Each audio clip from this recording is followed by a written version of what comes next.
बोले अब यहाँ एक बहुत सुंदर कथा है कि सुदामा जी ठाकुर जी के सखा कैसे बने। किसी ने नहीं सुनी होगी, ध्यान से सुनना। सुदामा जी ये तो जानते थे कि ये परमात्मा है, और ये बात लगभग पूरी दुनिया जानती थी उस समय कि ये भगवान है, परंतु सबको संशय रहता था, पता नहीं इसमें कितनी सत्यता है। सुदामा जी ने जब ठाकुर जी को देखा तो भक्त तो बचपन से ही थे, सुदामा जी को लगा कि ये परमात्मा ही है। परंतु ठाकुर जी की स्थिति क्या थी, दिन में पढ़ते और रात भर बस बैठे बैठे रोते रहते। यशोदा मैया की याद आ रही है, मधुमंगल श्रीदामा की याद आ रही है, नंद बाबा की याद आ रही है, मुकुंद वृंदावन की याद आ रही है, यमुना जी की याद आ रही, गोपियों की श्री किशोरी जी की याद आ रही है ठाकुर जी को। और जैसे ही कोई समीप जाता तुरंत ठाकुर जी आंसू पहुंच के जोर से खिलखिल करके हंसते, जैसे मानो कष्ट है ही नहीं। सुदामा जी ने इस भाव को परख लिया।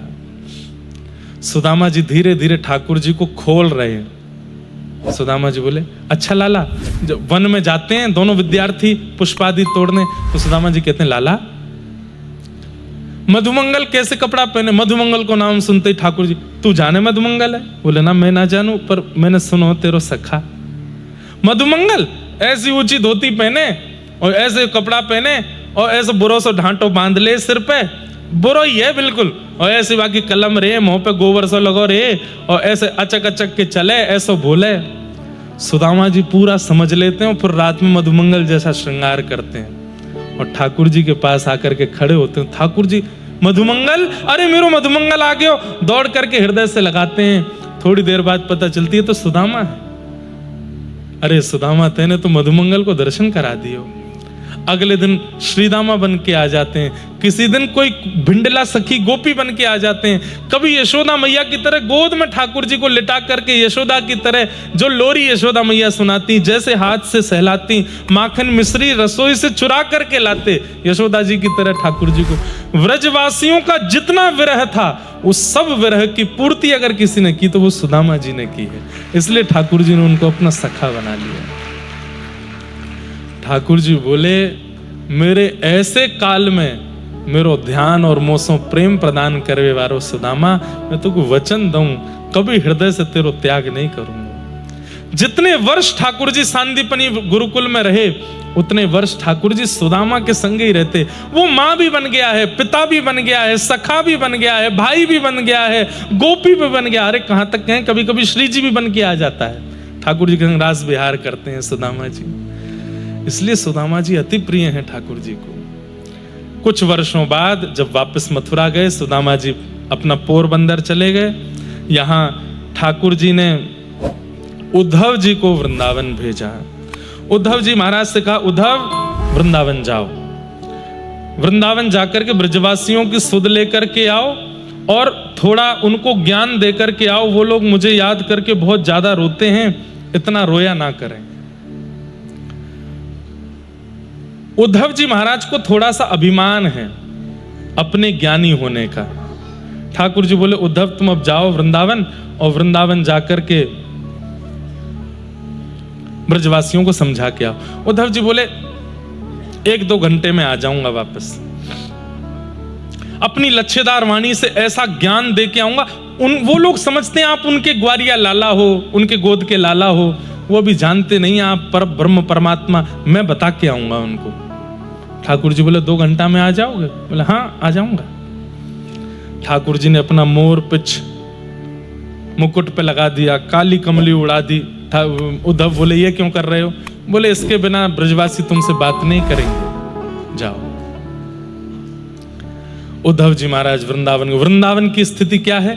वर्षों से ब्रजवासी मथुरा के मार्ग पर आकर के बैठ जाते हैं अपना भोजन पानी लेकर के और पूरे दिन प्रतीक्षा करते हैं, लाला आ रहा होगा। और जैसे ही रात्रि हो जाती, ठाकुर जी नहीं आते, तो फिर एक दूसरे को क्या बोलते हैं, अरे तू बावड़ हो, आज काहे को आएगा यहाँ पे? वो तो परसों की कह के गए हो ना, परसों आवेगो। फिर कहते हैं परसों की भैया बरसों है गई लेकिन लाला आयो नहीं। और रोते बिलखते जाके सो जाते हैं। सबके मुख उतर गए हैं, सबकी आंखें काली पड़ गई हैं ठाकुर जी की याद में रोते रोते। आज जैसे ही ध्वजा दिखी है, स्वर्ण का रथ आता दिखा है, मानो जैसे ब्रजवासियों के प्राण आ गए हों। एक दूसरे को पकड़ करके हाथ, अरे नेक मुंह को चींटी काट के बता, मैं सच में रथ देख रहा हूं का मथुरा से आते हुए हो?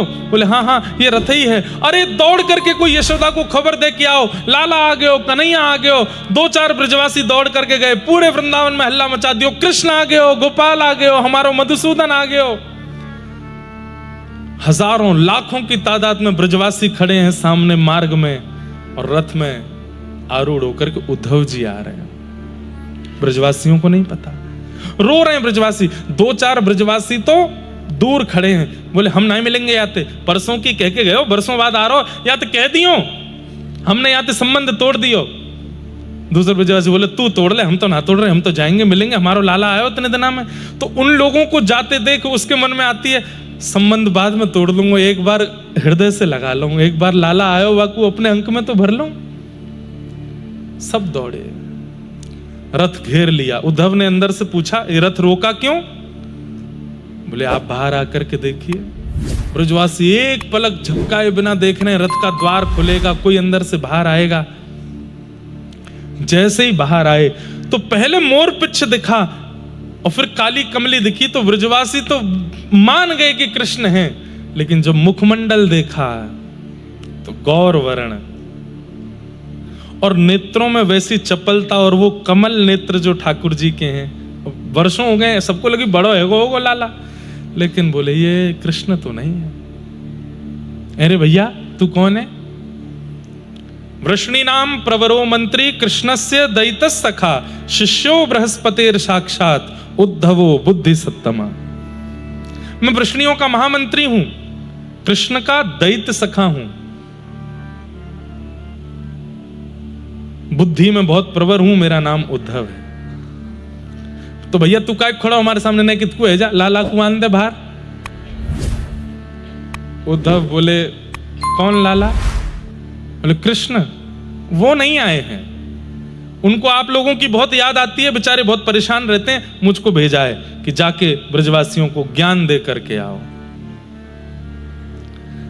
ब्रजवासी बोले ये बात सुनने से पहले प्राण क्यों नहीं चले गए हमारे, कि बरसों बाद याद आई तो स्वयं नहीं आए, अपना सखा भेज दियो। क्योंकि कृष्ण जानते हैं मैं जाऊंगा तो अब वापस नहीं आ पाऊंगा, इसलिए उद्धव को भेजा है। उद्धव को भेजने के 2 कारण हैं। दूसरा कारण है कि उद्धव ज्ञानी बहुत है, प्रेमी नहीं है। ये ब्रजवासियों के पास जाएगा, प्रेमी बन के आएगा। मुझे बता सकते हैं यशोदा मैया का घर कहां है, मुझे उनसे मिलना है। मधुमंगल बोलो कोई रास्ता बतावे की जरूरत ना है। तो बोले ये नाला देख रहे हो? बोले हाँ, इसके किनारे किनारे चले जाओ, इसका जहां से उद्गम है वही है नंदाले। नदी नहर नाले का उद्गम किसी घर से तो नहीं होता। बोले कृष्ण विरह में रो रही गोपियां, उन सब के आंसू ही ये नदी बन करके बह रहे हैं, और ये सब नंद भवन में ही है, चले जाओ, वही है नंद भवन। तुम्हारो कन्हैया जिसको याद आई वर्षों बाद तो तुमको भेजा, उसके विरह में रो रही हैं गोपियां, चले जाओ। उद्धव जी को पहला झटका तो यही लगा कि कोई इतना रो सकता है कि उसके नेत्रों के अश्रु नदी बन के बहने लगे, इतना विरह हो सकता है। अब आगे उद्धव जी ने क्या देखा वो उसका वर्णन मैं नहीं करूंगा। सब दर्शन किया, गोपियों के पास गए, किशोरी जी का दर्शन करके और उनसे जो प्रेम की चर्चा सुनी है, मधुपक तब बंधो मास्पृशंघ्रिम सपत्न्या कुछ विलुलित माला कुंकुमश्मश्रुभिर्ना बहतु मधुपतिस्तन्मानिनी नाम प्रसादम यदु सदसि विडम्ब्यम यस्य दूतस्त्वमिद्रिक। भ्रमर गीत सुनाया। कितनी देर की कह के गए थे उद्धव जी, कितनी देर में आ जाऊंगा? 6 महीने निकल गए, और 6 महीने से ना कुछ खाया है, ना कुछ पिया है, ना नहाए हैं, बस एक आसन में किशोरी जी को और सब गोपियों को देखा, और बस नेत्रों से अश्रु गिरते जा रहे हैं। उद्धव जी भूल गए कौन वृष्णियों का मंत्री, कौन बृहस्पति का शिष्य, कौन उद्धव। मैं तो इन ब्रज की एक गोपी में से एक गोपी हूं जो कृष्ण को ढूंढ रही है।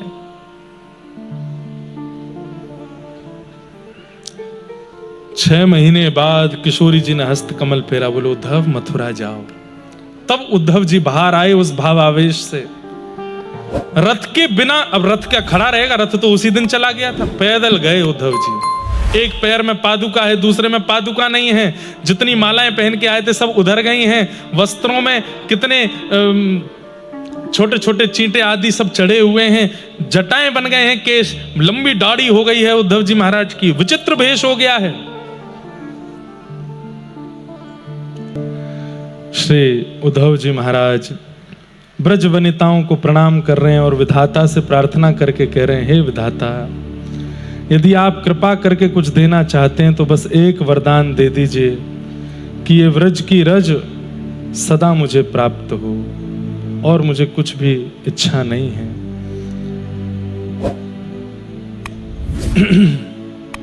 आशाम हो चरण रेणुज श्याम हम श्याम वृंदावने किमपि गुलमलतोषधीनाम।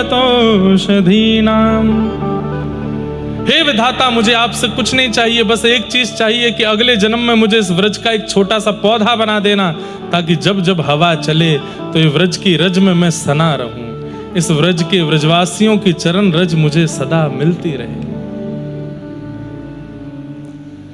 सब गोपियों को प्रणाम करते हैं, किशोरी जी को प्रणाम करते हैं। उद्धव जी महाराज मथुरा के लिए निकल रहे हैं। उद्धव जी समझाइए, अगर एक बार में ना समझे तो थोड़ा डांट के समझाइएगा। हम ब्रजवासियों को भूल गए हो है लाला, उससे कहो कि आ जाए वापस। बहुत सुंदर भाव है। मैं नाना करते भी थोड़ा प्रवेश कर ही जाता हूं इस भाव में।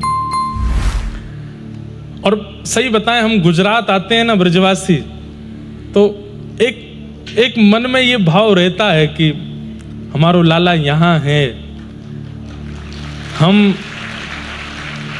कैसे उससे प्रार्थना करें कि हमारे साथ चलो, हमारे व्रज में विराजो। आप गुजरात वासियों को देख के थोड़ा मन में लगता है कि ठाकुर जी सौभाग्य दिए इस नगरी को, इस राज्य को, व्रज से यहां पधारे और यहीं रहे। लेकिन एक बात मन में बार बार आती है, एक बार गोकुल आवो, माता जी ने मोड़े था वो। एक बार गोकुल आवो, माता जी ने मोड़े था वो। गायों ने संभाली जाओ रे, हे उधा जी रे, मारा वाला ने बढ़ीने के जो माने तो। हमारे लिए मत आइए नाथ, यशोदा मैया के लिए आ जाओ, उन गायों के लिए आ जाओ जो एक तार आपकी ओर देख रही हैं और प्रतीक्षा कर रहे हैं। उद्धव जी महाराज मथुरा गए, ठाकुर जी को जाकर के बरसने लगे। ठाकुर जी पहले तो बोले, तू है कौन भाई, तू कौन है, कहां से आया है? बोले, अरे मुझे भूल गए, मैं उद्धव। अरे उद्धव, ये तेरी जटा कैसे बन गई, इतनी दाढ़ी, तू तो 2 घंटे में आ रहा था, 6 महीना लगाती है। उद्धव जी ने हाथ पकड़ा, बोले चलो मेरे साथ वृंदावन, नहीं रहना मथुरा में, नहीं जाना द्वारिका, नहीं करना कुछ भी। ये पृथ्वी का भार आपने कोई ठेका ले रखा है क्या सबका? आपका भी अपना भाव है, आपको प्रेम देने वाले ब्रजवासी बैठे हैं, वहीं चलिए, वहीं रहिएगा। ठाकुर जी बोले, उद्धव अब नहीं जा सकता। अरे उन ब्रजवासियों ने क्या बिगाड़ा? बोले उद्धव चिंता नहीं, आंख बंद कर। उद्धव जी ने आंख बंद की, बोले अब खोल के देख। जैसे ही खोल के देखा तो श्री प्रिया जी, ललिता, विशाखा जी, सब सखियां और सारे ब्रजवासी वहीं प्रकट हो गए। ठाकुर जी के इर्द गिर्द ही सब बैठे हैं। उद्धव जी बोले, ये सब क्या दिख रहा है मुझे? अरे उद्धव, व्रज 2 जगह है, एक व्रज तो वृंदावन है जो वहां स्थिर है, और एक व्रज मेरे रोम रोम में मेरे साथ रहता है। किशोरी जी, सखियां, यशोदा मैया, नंद बाबा, ये सब प्रकट लीला में मुझसे दूर हैं, अब प्रकट भाव से सब मेरे संगी रहते हैं। मैं इनके बिना एक क्षण नहीं रहता हूं, सब मेरे साथ हैं। तो फिर मुझे क्यों भेजा था वहां पे? बोले तुझे तो मैंने प्रेम का पाठ सिखाने के लिए भेजा था, तू बहुत ज्ञानी बनता था, अब तू प्रेमी बन करके आया है, आगे द्वारिका लीला में तेरा बहुत काम पड़ने वाला है, अब तू प्रेमी हो गया, ब्रजवासियों की चरण रज का तू किंकर हो गया है, अब तेरे साथ सुख मिलेगा, इसलिए भेजा था। उद्धव जी महाराज बोले जय हो, बड़ी कृपा आपकी।